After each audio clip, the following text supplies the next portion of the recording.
Hello and welcome to a new season of Charger Bulletin News. I'm Neva Bostic. And staying socially distanced, I'm Richard Bolden. Today we start off the week with news about COVID-19 cases. According to the university's COVID-19 dashboard page, 3 students have contracted the virus, with 2 being residential students. The students are in isolation and anyone in close contact with them has been put into quarantine per university guidelines. The current number of positive cases is 3. The number of people in quarantine is 66, with 37 people staying on campus and 29 staying off campus. And the number of isolation beds in use or available is 0. Please note that the isolation number only pertains to residential students who decided to stay in university-sponsored housing. The COVID-19 task force reminds all students to wear your mask, wash your hands often, and stay socially distanced on campus. It's been 5 weeks since the grand opening of the new Burgamy Center for Science, Innovation, and Technology. The $35 million facility has been a great resource for students of all majors to be able to enhance their learning and engagement.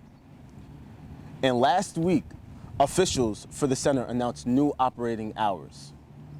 The building will now be open from 7 a.m. to 11 p.m., 7 days a week.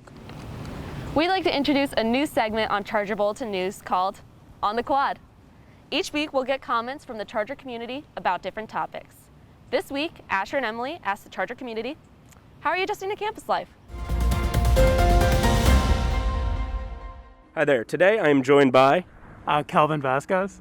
and I'm just going to ask him a few questions. So let's start with number one. Number one, what are you doing to keep yourself safe from getting the virus? I'm following every protocol that we've been given, and so far it's been doing good. So I hope that's what others are doing too. Yeah, hopefully. We've followed all the lines and stuff? Absolutely, all of them. Yep.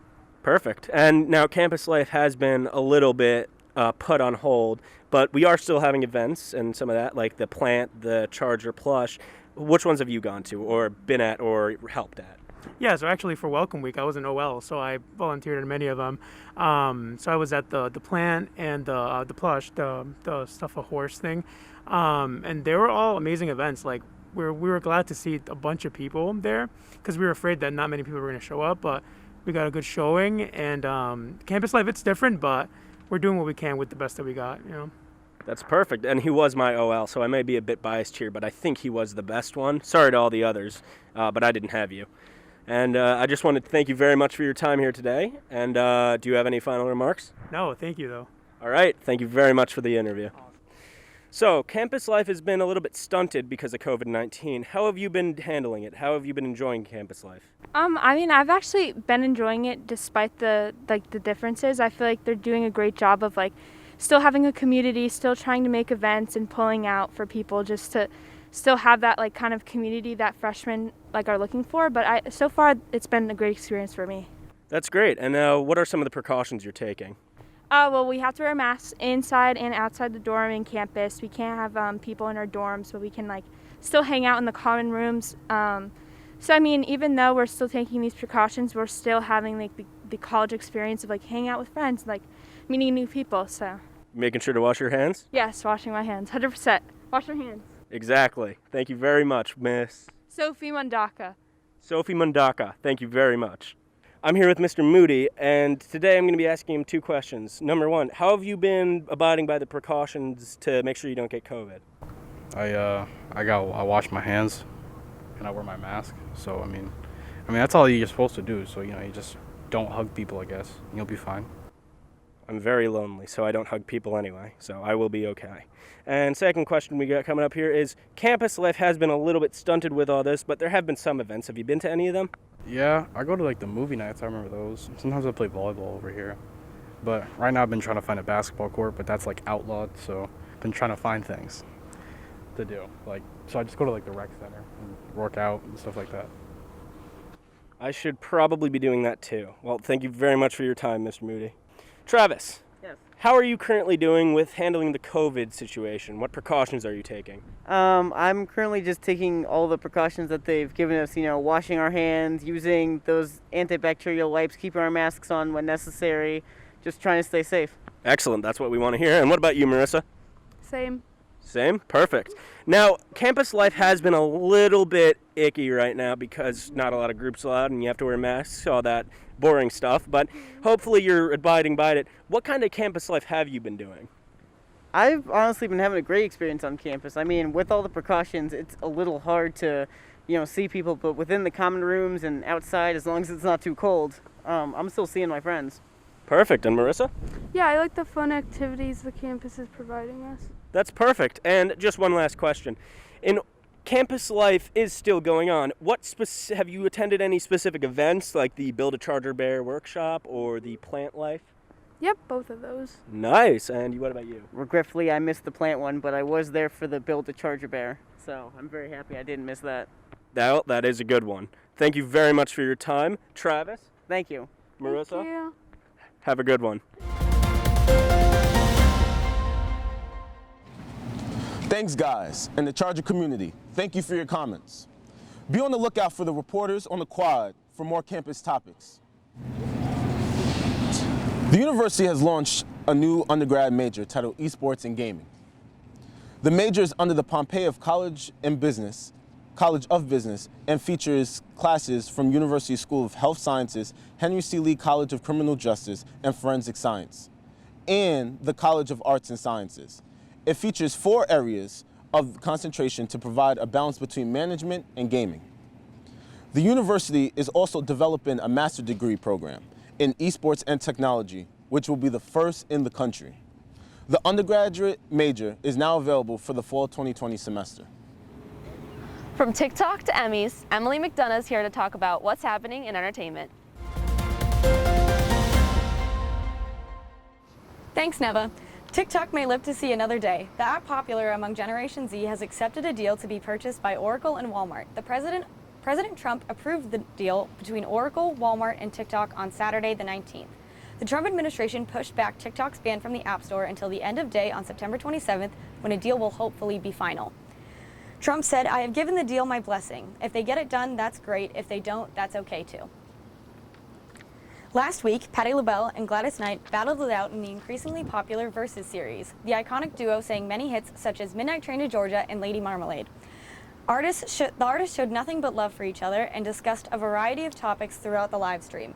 They closed the evening with a special appearance from Dionne Warwick. This was the second highest tweeted battle and more than 3.7 million viewers across Instagram and Apple Music. And Ellen DeGeneres is back in the studio. She kicked off her 18th season with an apology regarding the show's toxic workplace allegations. Back in July, Warner Media conducted an investigation interviewing dozens of employees. They later made a statement saying there were some flaws in the show's daily management. 3 of the show's producers were removed amid these allegations. An award season is back with the 72nd Primetime Emmy Awards. The event was hosted by Jimmy Kimmel at an empty Staples Center arena in LA on Sunday night. Only a handful of presenters were allowed on the scene due to COVID-19 restrictions. As a result, some of the awards were presented by essential workers from across the country. This was a big night for television filled with many notable moments. With that being said, let's move on to the awards. Schitt's Creek swept, taking home every award in the comedy category, which is a first in Emmy's history. Another big win of the night was Zendaya winning Outstanding Lead Actress in a Drama Series. She is the youngest actress to take home this award. Tyler Perry was awarded the Primetime Emmy Governor's Award. This award honors his outstanding achievements in the television industry, and HBO's Watchmen won 11 Emmys, including Best Limited Series, which makes this the first comic book adaptation to take home a top Emmy. That's all for entertainment this week. Time for sports with Joe Klaus. And Joe, it's hard to accept a fall without any Chargers football. Thanks, Emily. I know I'm missing the atmosphere up on Northern football games. Welcome back, everyone. I know I'm glad to be here. The Northeast 10 Conference has canceled all fall and winter athletics until the start of the new year. So what's going on in athletics right now? Who better to talk to than Athletic Director Shane Zenger. Here's his take on what the Chargers are up to right now. Well, it might sound strange to say it's an exciting time, but compared to what we did from March 9th through August, this is exciting. The student athletes are back. Starting about a week and a half, 2 weeks ago, we started modified workouts of 10 individuals or less. In addition to that, we're taking this time as a giant sabbatical and ramping up the things that we like to do around competition, but now we have more time to do. Leadership training, career development training, and diversity education. So we're putting a lot of time and effort into those 3 components in addition to the modified workouts and strength and conditioning. Okay, so I know it's kind of light right now for athletes. Could it start picking up as we go later in, or is that going to be kind of taken day by day? Great question. We're going through phased in transitions every 2 weeks, and this is based upon NE10 and NCAA best practices. We just kind of take it a step at a time and see how we're doing, and we don't have to go that fast, but that's as fast as we would go. Okay. So I know we're kind of seeing in sports worlds, conferences starting to come back. Big Ten just came back. Any chance Northeast 10 comes back, or is that going to kind of be held off right now? I think that'll be the end of any conference that'll come back and do anything. Okay. And there's so many stipulations regarding all of our different divisions and conferences that prohibit that. But we need them to come back. We need them to do well. We need the Power 5 schools all to do well, SEC, ACC, Big 12. We need Major League Baseball, NBA, NHL, and NFL to do well. So are you taking things that you see possibly from those the Power 5 conferences and the major leagues, and then you're maybe adapting them to what would best fit for here? Absolutely. And we're hoping and praying that there's a vaccine and that testing becomes less expensive and we could do it more often. Those are the things we're really looking for. Okay. Now, big question, everything's going to be pushed off to the spring. What could a spring look like, and with priorities and what's going on there? I've warned the staff that while they're working full days now, get ready to be in here at 7 in the morning and stay till midnight every day. That's what it'll look like. You'd come out here and maybe see a football game and a basketball game going at the same time. That's very possible. Okay, so would any sport get a priority? I know with like Kathy Zolad, it's going to be used by multiple teams. Yes. Someone get a priority on a... There'll be a lot of balance. One of the things we're talking about at the NE10 level is, the spring sports lost their seasons last year. Yep. So if someone did have to get a tip of the head, it would be toward, or a tip of the hat, it'd be toward the spring sports who lost their season last year. These are their regular seasons coming up in the spring. Yeah, that's what it was kind of the question is, do spring sports get a priority since it is their season and it'll be they lost last year, or would it kind of be a split? Yes, and when I talk about priority, it's more about scheduling in terms of who might have a full schedule and who might have a somewhat limited one. And that's going on. That's being discussed at the NCAA level. And what could traveling look like for teams? Great question. More buses than normal so that student athletes and coaches can be spaced out. Tune in next week to see the rest of my interview with Dr. Z as we discuss the move to Division I, along with the school's new sponsorship deal with Nike. Until then, our athletes will continue working in small groups to train and prepare for their seasons coming up.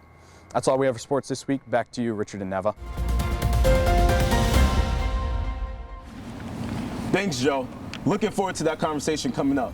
Well, that's the wrap for this week. Make sure to check out the next online edition of Charger Bulletin News at chargerbulletin.com. Stay up to date by following us at Charger Bulletin. Thanks for tuning in. I'm Richard Bolden. And I'm Neva Bostic. We'll see you next week on Charger Bulletin News.